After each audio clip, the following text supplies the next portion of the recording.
Hello guys, welcome back to my channel जिसका नाम है हैप्पी गार्डन एंड ब्लॉग्स। और मैं हूँ आपकी गार्डनर फ्रेंड लोपा। आप लोगों के साथ मैं शेयर करने वाली हूँ आज कुछ केयरिंग टिप्स जो कि नींबू के पेड़ के हैं, जिसे मैं यूज करके पाती हूँ भर भर के नींबू मेरे टेरेस पर। ये है मेरे बैकयार्ड का एक छोटा सा गार्डन जहाँ पर मैं बनाई हूँ एक कंपोस्ट पीट।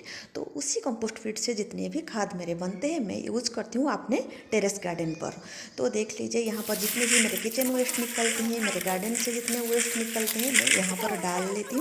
और मेरे टेरेस पर एक पानी की टंकी है, वहाँ से जब ओवरफ्लो होता है तो पानी यहाँ पर गिरता रहता है कंपोस्ट पीट पर। और कुछ केंचुआ भी मैंने छोड़ रखा है जिससे कि मेरा खाद बनना आसान हो जाता है। तो यहाँ पर मेरा सॉलिड खाद बनकर तैयार हो गया है। इन्हें यूज करने से पहले हम छान लेंगे ताकि जितने भी कंकड़ पत्थर है वो सारे अलग हो जाएंगे। तो यहाँ पर देखिए मैं यहाँ पर एक जाली की सहायता से इन्हें छान रही हूँ। छानने के बाद कुछ इस तरह का बन गया है। इन्हें अब हम इस्तेमाल करेंगे अपने नींबू के पेड़ पर। मेरे टेरेस पर 4 नींबू के पेड़ है जो कि मैंने अपने सीड से ही ग्रो किया था। ये अब 4 साल के हो गए हैं। नींबू के पेड़ को मैच्योर होने में 4 से 5 साल लगता है। मेरे 4 पेड़ में से 2 मैच्योर हो गए हैं, जो बहुत सारे अभी देखिए बहुत सारे फलों से लदे हुए हैं। तो मैं इसके लिए कोई भी खाद कीटनाशक का इस्तेमाल नहीं करती हूँ, एक भी पैसा इनके लिए खर्च नहीं करती हूँ। कुछ केयरिंग टिप्स जो कि मैं इस्तेमाल करती हूँ आप लोगों के साथ आज मैं शेयर करने वाली हूँ। तो ये और एक दूसरा पेड़ है, आपको दिखा रही हूँ कितने सारे फल से एकदम लदे हुए हैं, कितने सारे नींबू हैं चारों तरफ। देखिए छोटे छोटे अभी साइज हैं, अभी बड़े होने में थोड़ा टाइम है। तो ये सारे एकदम चारों तरफ आप लोगों को दिखा रही हूँ कितने सारे नींबू से भरे हुए हैं।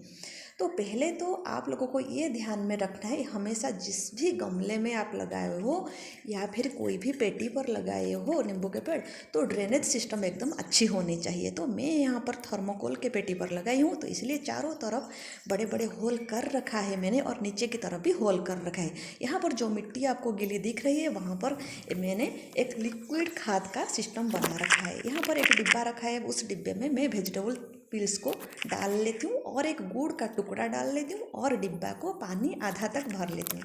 और नीचे एक छोटा सा डिब्बा में छोटा सा होल कर लेती हूँ, करके उसका जो कैप है उसको थोड़ी सी ढीली छोड़ना है आपको, एकदम टाइट नहीं करना है। फिर गमले के नीचे रख लेती हूँ। तो इससे क्या होता है, मेरा लिक्विड खाद तो बन जाता है और एक एक ड्रॉप करके हमेशा पेड़ के नीचे गिरता रहता है। इससे मेरे पेड़ को हमेशा लिक्विड खाद मिलता रहता है। तो इन्हें ये जो लिक्विड खाद गर्मियों में ठंडक देता है पेड़ को। ये देखिए एक बंच में 6-7 नींबू आए हैं, तो ऐसे ही एकदम भरे हुए और भी फ्लावरिंग अभी हो रही है। तो दूसरी बात मैं क्या करती हूँ, हर रोज़ पेस्ट अटैक्स के लिए क्या करूँ, सिर्फ पानी का ही इस्तेमाल करती हूँ। जी हाँ, सिर्फ पानी का इस्तेमाल से मैं पेस्ट अटैक को कंट्रोल करती हूँ। तो पहले जब भी मैं स्प्रे करती हूँ, मतलब जो हर रोज़ जब भी मैं पानी देने के लिए आती हूँ तो स्प्रे बोतल का यूज़ ज़रूर करती हूँ।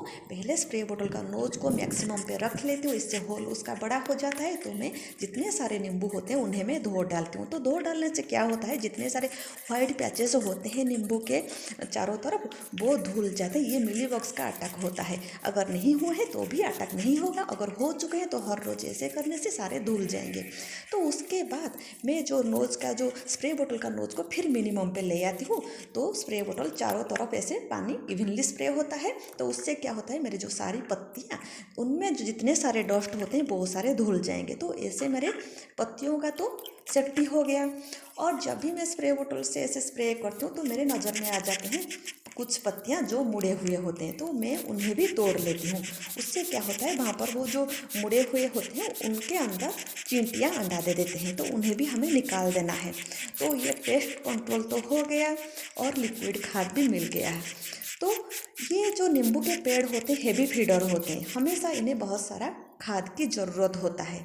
तो लिक्विड खाद तो मेरा हमेशा उन्हें मिलता रहता है और पेस्ट कंट्रोल भी हो गया। और मैं सॉलिड खाद अपने कंपोस्ट फीड से ही इस्तेमाल करती हूँ। तो ये देखिए ऐसे जो जब भी मैं पानी स्प्रे करती हूँ जितने सारे पत्तियाँ ऐसे उन्हें भी हटा रही हूँ, और जितने सूखे टहनियाँ हैं उन्हें भी काट देना है। कुछ कुछ ऐसे नींबू के पेड़ पर टहनियाँ कुछ सूख जाते हैं ऊपर से, तो उन्हें भी आपको कट कर देना है। और जो रूट्स के पास एकदम साफ़ सुथरा रखना चाहिए। नींबू के पेड़ के जो रूट्स के पास जितने भी टहनियाँ निकले होंगे उन्हें भी आपको कट कर देना है, बिल्कुल भी सॉइल के नज़दीक लगना नहीं चाहिए। तो देखिए मैं यहाँ पर जो मुड़े हुए पत्ते हैं उन्हें भी हटा रही हूँ। तो दूसरी बात फिर क्या करना है, मैं पॉलिनेटर्स को अट्रैक्ट करने के लिए कुछ फ्लावरिंग प्लांट्स भी अपने पेड़ के पास ही रखती हूँ। तो ये जो देखिए कितने सारे मेरे नींबू ऐसे ही भरे हुए हैं। इस गमले के नीचे भी कुछ लिक्विड खाद का सिस्टम मैंने कैसे बना रखा है, उसी डिब्बे में ऐसे ही भर के रखी हूँ। और नीचे की मिट्टी देखिए एकदम मेरी गीली है, यहाँ पर जो मिट्टी है एकदम भुरभुरी है। तो ऐसे कैसे हुआ, यहाँ पर मैं डालती हूँ केंचुआ। तो केंचुआ डालने से क्या होता है, मेरी मिट्टी तो एक अच्छी हो जाती है और मिट्टी हमेशा गीली रहती है। अगर 2 दिन भी पानी ना दूँ फिर भी मिट्टी ऐसे गीली रहती है। और ये जो लिक्विड खाद एक एक ड्रॉप करके गिरता रहता है, तो मेरे प्लांट जो जितने भी पेड़ हैं उन्हें भी लिक्विड खाद ऐसे मिलता रहता है। देखिए कितनी भुरभुरी है, मैं कोई भी कुड़ाई खुदाई बिल्कुल भी नहीं करती हूँ, ऐसे अपने आप ही हो जाता है। अब हम इस्तेमाल करेंगे जो सॉलिड खाद हमने कंपोस्ट पीट से लाए थे, उसका इस्तेमाल कैसे करती हूँ मैं दिखाती हूँ आप लोगों को। तो ये इसको छन चुकी हूँ, तो इसमें कोई भी कंकड़ पत्थर नहीं है। तो मैं क्या करूँगी, ये जो थर्मोकोल के पेटी है उन्हें चारों जो कॉर्नर है तो उनको थोड़ा थोड़ा सा ऐसे मिट्टी जो है खोद के हटा देना है। तो ऐसे खोद के हटा देने से तो वहाँ पर जो 2 सॉलिड खाद 2 मुट्ठी यहाँ पर मैं डाल देती हूँ। यहाँ पर 2 मुट्ठी ही डालती हूँ, आपका गमला जितना बड़ा है आप उसी के हिसाब से ही डालना। तो देखिए जहाँ पर मैं मिट्टी हटाई थी वहाँ पर 2 मुट्ठी डाल दिया। तो डालने के बाद जो मिट्टी मैंने हटाई थी तो उसको उसी से मैं ढक लूँगी। तो इससे देखिए मैं ढक लेती हूँ। ऐसे मुझे चारों कॉर्नर पे ही करना है, एक आपको दिखाकर बता दी। अब चारों कॉर्नर जो गमले में गमलों के चारों तरफ ऐसे ही करना है। तो हर 15 दिन में मैं ऐसे ही करती हूँ, सॉलिड खाद देती हूँ और हमेशा देती रहती हूँ। तो इससे क्या होता है, ये जो मेरे प्लांट्स हैं जो हेवी फ्लोर पर होते हैं उन्हें हमेशा खाना मिलता रहता है और इनका जो फ्रूटिंग है उनका साइज़ बहुत ही बड़ा होता है।